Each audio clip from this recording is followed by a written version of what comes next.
بسم اللہ الرحمن الرحیم۔ سامعین محترم، اللہ رب العزت نے قرآن کریم میں سورہ جمعہ 28 پارہ آیت نمبر 9، اللہ رب العزت نے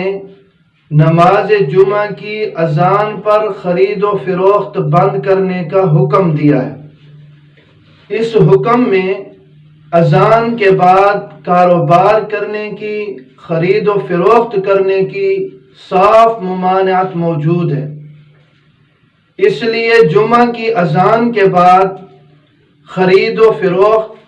کاروبار کرنا یہ مکروہ تحریمی ہے۔ رسول اللہ صلی اللہ علیہ وسلم کے زمانے میں نماز جمعہ کے لیے ایک ہی اذان دی جاتی تھی۔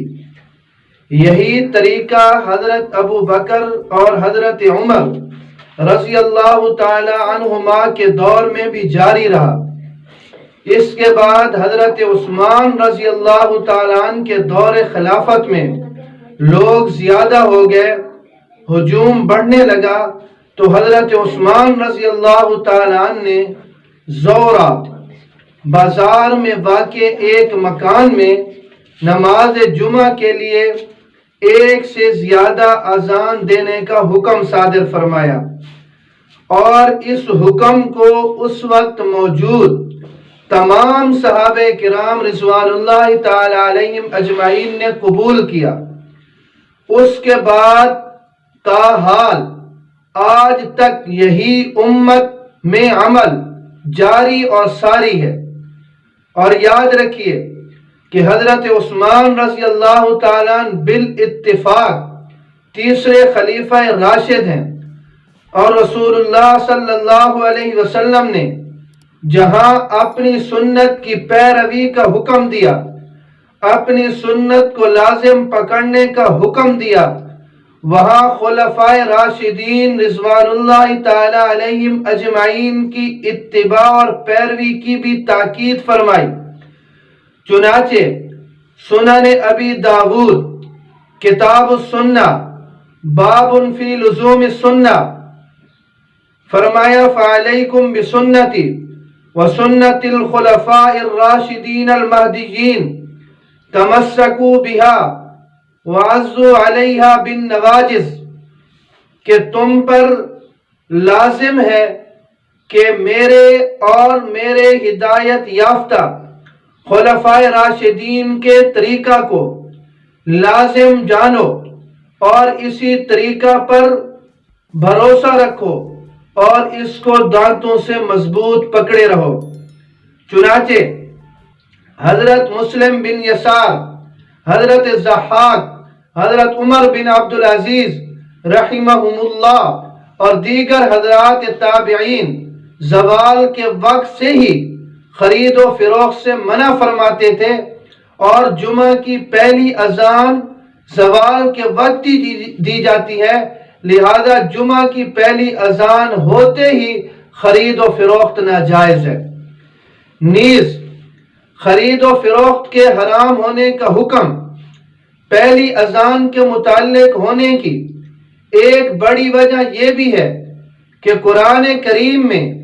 جمعہ کی اذان پر خرید و فروخت سے روکا گیا، اور اذان کا مقصد اعلام ہوتا ہے، یعنی اطلاع دینا، خبر دینا، باخبر کرنا، اور یہ مقصد دوسری اذان کی نسبت پہلی اذان سے زیادہ اچھی طرح حاصل ہوتا ہے، کیونکہ دوسری اذان تو مسجد کے اندر منبر کے سامنے دی جاتی ہے،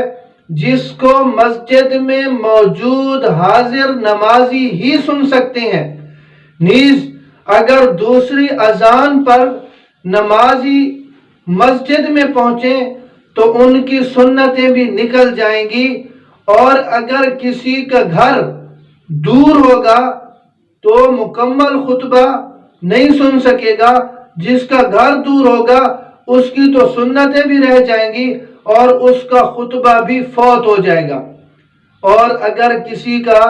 بہت دور ہے تو اس کی تو نماز جمعہ بھی فوت ہو جائے گی۔ خلاصہ یہ ہے کہ خرید و فروخت کا ناجائز ہونا اور جمعہ کی طرف اہتمام سے چلنا، جسے قرآن میں وجوب الی السعی کا جو تذکرہ ہے قرآن مجید میں، خرید و فروخت کا ناجائز ہونا اور جمعہ کی طرف اہتمام کے ساتھ چلنا،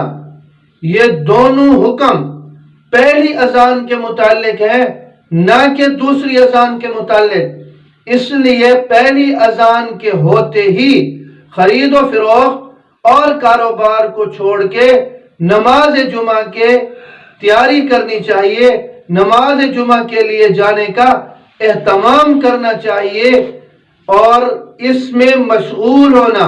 خرید و فروخت میں، کاروبار میں، یہ مکروہ تحریمی ہے، یعنی حرام کے قریب ہے۔ جب حرام کے قریب ہے، ناجائز ہے، تو اس سے بچنا چاہیے، اور جمعے والے دن کم از کم خرید و فروخت کو اور کاروبار کو بند کر کے پہلے سے ہی نماز جمعہ میں شریک ہو جانا چاہیے، مسجد میں پہنچ جانا چاہیے۔ اللہ رب العزت ہمیں صراط مستقیم پر چلنے کی توفیق نصیب فرمائے، اور دین سمجھنے کی اور دین پر عمل کی توفیق نصیب فرمائے۔